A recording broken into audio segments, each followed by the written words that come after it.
Selamat datang di ruang belajar IPA Berpikir Kritis. Silahkan share, like, dan subscribe.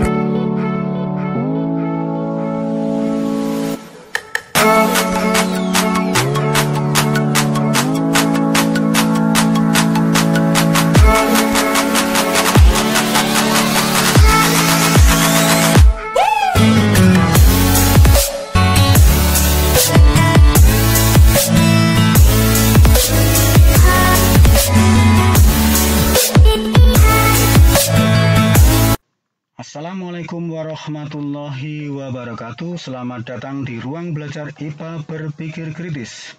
Para siswa dan pemirsa yang berbahagia, video pembelajaran kali ini kita akan membahas tentang gerak pada makhluk hidup dan benda bagian kedua. Adapun materi esensial yang akan kita pelajari mengenai gerak pada benda. Sebelum kalian menyaksikan dan memahami slide-slide yang ada di dalam video ini, maka kita harus mengetahui tentang tujuan pembelajarannya. Tujuan pembelajarannya yaitu 1. Menjelaskan pengertian gerak dalam fisika. Nomor 2. Membedakan pengertian jarak dan perpindahan. Nomor 3. Menghitung jarak dan perpindahan. Nomor 4. Menjelaskan pengaruh gaya terhadap gerak benda. Nomor 5. Menjelaskan pengaruh gaya gravitasi bumi terhadap kecepatan benda yang berbeda masanya saat dijatuhkan dari ketinggian yang sama. Nomor 6. Membedakan pengertian kecepatan dan kelajuan benda. Nomor 7. Menghitung percepatan gerak benda. Dan nomor 8. Menjelaskan peristiwa hukum 1, 2, dan 3 Newton. Mengenai pengertian gerak dalam fisika dapat kita bahas sebagai berikut. Pengertiannya, gerak adalah perubahan posisi suatu benda terhadap titik acuannya. Untuk lebih memahami mengenai pengertian gerak tersebut, silahkan dilihat tayangan video berikut ini. Apakah bapak dan ibu yang sedang senam di paling depan ini, mereka saling bergerak satu sama lain? Dalam arti apakah terjadi perubahan jarak antara titik acuan satu sama lainnya?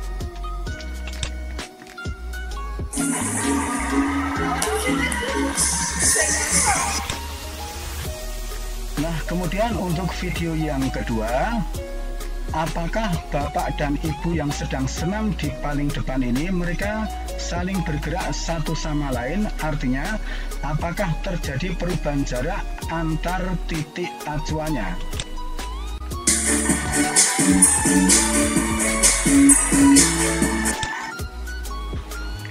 Berikutnya akan kita bahas perbedaan jarak dan perpindahan. Pengertian jarak adalah angka yang menunjukkan seberapa jauh suatu benda berubah posisi melalui suatu lintasan yang ditempuh. Jarak ini merupakan besaran skalar. Sedangkan perpindahan adalah jarak terpendek dari posisi akhir dan posisi awal dari suatu benda. Perpindahan ini merupakan besaran vektor. Baiklah para pemirsa dan siswa yang berbahagia, marilah kita sejenak untuk berpikir kritis, memahami kasus yang ada di slide ini berkaitan dengan menghitung jarak dan perpindahannya. Apabila seseorang dari titik awal berjalan ke arah depan sejauh 10 meter, kemudian berbalik menuju arah ke titik awal dan berhenti sejauh 5 meter dari titik awal tersebut, maka hitunglah jarak dan perpindahan orang tersebut. Marilah kita hitung bersama-sama. Orang dari titik awal maju ke depan 10 meter, kemudian berbalik lagi menuju ke titik awal 5 meter. Berarti jarak yang ditempuh adalah 10 meter ditambah 5 meter. Jadi orang ini menempuh jarak 15 meter. Nah, sekarang berapa perpindahan orang tersebut? Perpindahan adalah jarak antara titik awal dengan titik akhirnya. Berarti perpindahannya adalah 5 meter. Slide berikutnya kita akan membahas tentang pengaruh gaya terhadap gerak benda. Nah, untuk itu silahkan Dilihat baik-baik tayangan video berikut ini. Coba perhatikan, dua benda yang sama akan saya jatuhkan. Apa yang akan terjadi? Apakah sampai ke bawah bersamaan atau berbeda? Perhatikan. Perhatikan tayangan video yang kedua. Perhatikan, dua jenis benda yang berbeda dengan massa yang berbeda akan saya jatuhkan dari titik awal yang sama. Apakah nanti bisa jatuh ke bawah bersamaan atau tidak? Perhatikan. Kita lanjut video yang ketiga. Perhatikan. Coba perhatikan, dua benda dengan jenis yang sama tetapi dengan massa yang berbeda. Kalau saya jatuhkan, apa yang terjadi? Apakah bisa tepat sama jatuh bersamaan di bawah? Video yang keempat, perhatikan. Perhatikan, saya mempunyai dua kertas yang sama ukurannya, tetapi yang satu saya buat seperti ini. Kemudian kita jatuhkan dari titik awal yang sama. Apakah nanti bisa jatuh ke bawah bersamaan atau tidak? Perhatikan. Nah, para pemirsa dan para siswa yang berbahagia, marilah kita bahas tayangan video tadi dan kita harus berpikir kritis. Bagaimanakah pengaruh gaya gravitasi terhadap gerak benda yang berbeda jenis dan massanya saat dijatuhkan dari ketinggian yang sama? Kita ingatkan kembali, pengertian gaya adalah dorongan atau tarikan. Nah, benda bergerak karena mendapatkan gaya. Dalam hal ini, benda yang dijatuhkan dari titik awal menuju ke bawah dipengaruhi oleh gaya gravitasi bumi. Gaya gravitasi bumi yang menarik benda yang berbeda jenis dan massanya menyebabkan semua jenis benda jatuh bergerak dari titik awal yang sama mencapai titik akhir yang sama dengan waktu yang bersamaan. Namun pada tayangan video yang terakhir tadi, benda yang memiliki gesekan dengan udara besar akan jatuh lebih lambat.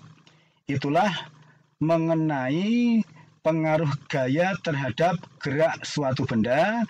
Dalam hal ini adalah pengaruh gaya gravitasi terhadap gerak benda. Slide berikutnya, marilah kita membicarakan tentang perbedaan antara kecepatan dan kelajuan. Rumus fisikanya adalah sebagai berikut. Kelajuan sama dengan jarak tempuh dibagi waktunya. Sedangkan kecepatan ini perpindahan dibagi waktunya. Nah, untuk itu marilah kita juga berpikir kritis untuk menganalisis kasus yang ada di slide ini. Jika kita ambil contoh, misalnya kamu bergerak lurus 70 meter ke timur, lalu berjalan berbalik 30 meter ke barat, maka total jarak yang kamu tempuh adalah 70 meter ditambah 30 meter, yaitu 100 meter. Akan tetapi perpindahan yang kamu lakukan hanya 40 meter. Jika diasumsikan kamu berjalan selama 70 sekon, maka kita dapat mencari kelajuan dan kecepatan kamu. Lihatlah cara menghitungnya seperti ini. Kelajuan adalah jarak yang ditempuh dibagi selang waktu. Dalam hal ini jarak yang ditempuh 100 meter, selang waktunya 70 sekon, sehingga 100 dibagi 70 sama dengan 1,42 meter per sekon. Sedangkan kecepatan yang kamu lakukan adalah sebesar berikut. Kecepatan sama dengan perpindahan dibagi selang waktu. Perpindahannya adalah 40 meter, selang waktunya 70. Sehingga kecepatannya adalah 0,57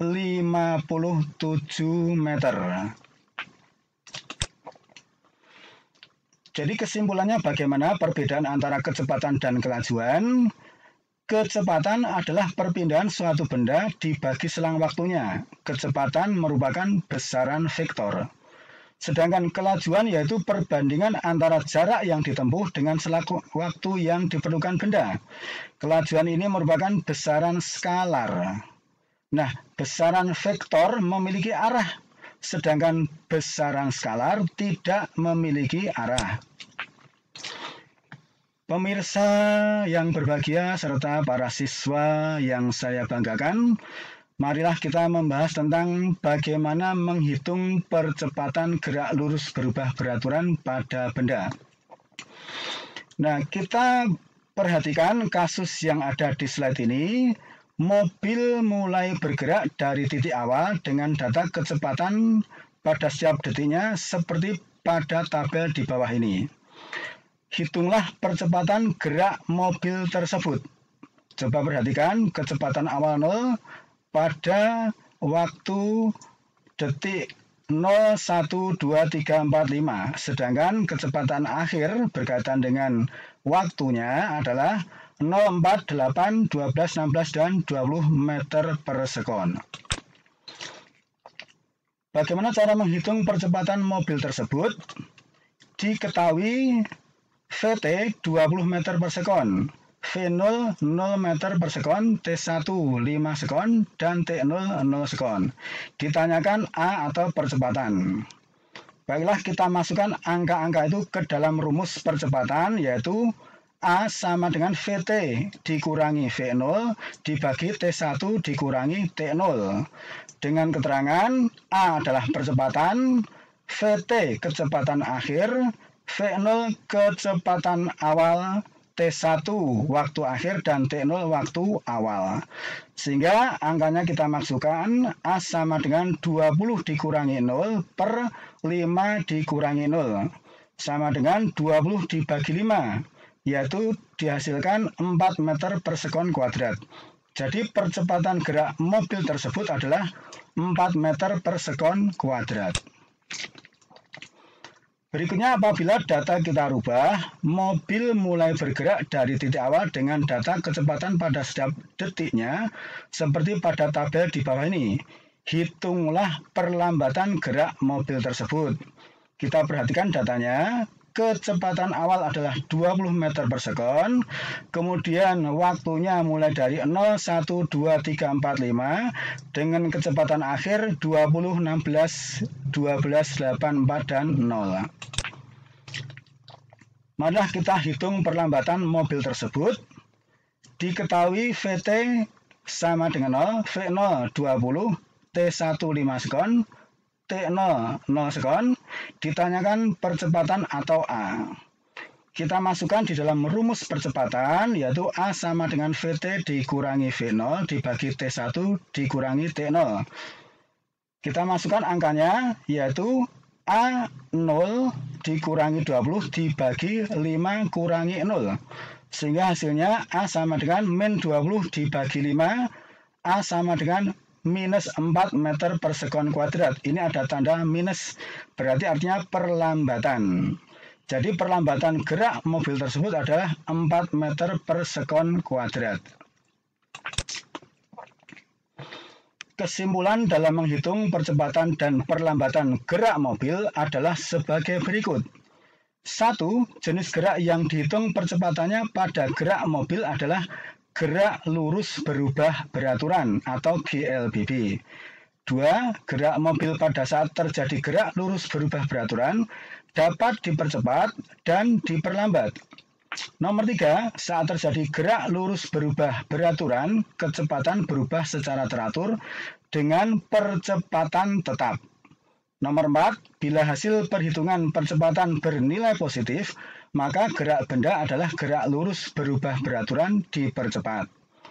Nomor 5. Bila hasil perhitungan percepatan bernilai negatif, maka gerak benda adalah gerak lurus berubah beraturan diperlambat. Kita beralih membahas tentang hukum Newton. Akan saya ingatkan kembali tentang pengertian gaya, yaitu tarikan atau dorongan yang dapat mengubah bentuk benda, arah gerak benda, dan kecepatan benda. Nah, gaya ini dapat dibedakan menjadi dua macam, ada gaya sentuh dan gaya tak sentuh. Nah, sekarang kita membahas tentang hukum 1 Newton. Hukum 1 Newton menyatakan bahwa benda memiliki kecenderungan untuk tetap mempertahankan keadaan diam atau geraknya, yang disebut inersia atau kelembaman benda. Silahkan disimak tayangan video ini yang berkaitan dengan hukum 1 Newton. Video yang pertama. Perhatikan, ini untuk menjelaskan tentang hukum 1 Newton. Perhatikan.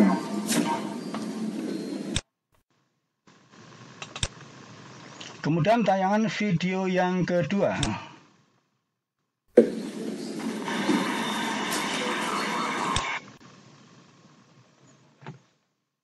Berikutnya kita akan membahas tentang hukum 2 Newton. Nah, kasus yang akan kita bahas berikut ini adalah nomor 1. 2 buah mobil sejenis, yaitu mobil 1 dan 2, diberi gaya mesin yang sama.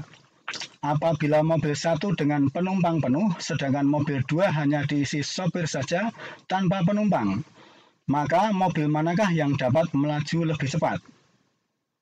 Tentu saja yang bisa melaju lebih cepat kalau yang mobilnya kosong hanya diisi 1 sopir saja. Karena yang diisi penumpang penuh itu akan masanya lebih besar. Kemudian yang nomor 2. 2 buah mobil sejenis, yaitu mobil 1 dan 2 dengan massa jumlah penumpang sama besar. Mobil 1 diberi gaya mesin sebesar 2000 Newton, sedangkan mobil 2 hanya diberi 1000 Newton. Ini hanya angka misalnya seperti itu. Maka mobil manakah yang dapat melaju lebih cepat? Mestinya kalau massa mobilnya sama, gayanya berbeda, gaya yang lebih besar akan melaju lebih cepat. Nah, dengan demikian hukum 2 Newton dapat kita bahas sebagai berikut. Kaitan antara percepatan, gaya, dan massa benda yang bergerak. Di dalam hukum Newton dapat dinyatakan beberapa poin sebagai berikut. Yang pertama, percepatan berbanding terbalik dengan massa. Jika percepatan adalah A dan massa adalah M, maka A sama dengan 1/M. Dan percepatan berbanding lurus dengan gaya atau F. Nah, sehingga rumus hukum 2 Newton adalah sebagai berikut, yaitu A sama dengan F/M. Untuk lebih memahami tentang hukum 2 Newton, akan saya berikan contoh soalnya sebagai berikut. Ada suatu benda dengan massa diberi gaya 100 Newton. Benda berada di atas lantai licin sehingga gaya gesek diabaikan seperti pada gambar di atas. Berapakah percepatan benda tersebut saat bergerak? Marilah kita selesaikan soal hukum 2 Newton tersebut. Ingat, rumus hukum 2 Newton adalah A sama dengan F/M. Sehingga A sama dengan 100 Newton dibagi 50 kg, hasilnya adalah 2 Newton per kilogram atau 2 meter per sekon kuadrat. Jadi percepatan benda tersebut saat bergerak adalah 2 meter per sekon kuadrat. Untuk masalah hukum 3 Newton, prinsipnya adalah gaya aksi sama dengan minus gaya reaksi. Artinya bahwa gaya reaksi ini arahnya berlawanan dengan gaya aksi dengan nilai gaya yang sama antara reaksi dengan aksinya. Nah, ilustrasi gambarnya adalah sebagai berikut. Apabila ada seorang anak menarik pohon, maka tarikan anak ini adalah aksi terhadap pohon tersebut. Nah, pohon akan bereaksi dengan nilai gaya yang sama dengan arah yang berlawanan. Coba untuk contoh yang kedua, seseorang yang memanah, dia akan menarik busurnya ke belakang. Ini sebagai aksi. Maka nanti kalau ini dilepas, akan menimbulkan reaksi dengan gaya yang nilainya sama, berlawanan arah dengan aksinya, untuk meluncurkan anak panah ini. Kemudian untuk contoh yang ketiga, apabila seseorang anak ini bermain bola basket dipantulkan ke bawah, maka bola akan memantul ke atas. Jadi gaya yang ke bawah sama dengan gaya yang ke atas. Jadi ini aksi, ini adalah reaksi. Demikianlah materi yang kita bahas untuk video pembelajaran kita tentang gerak pada benda khususnya.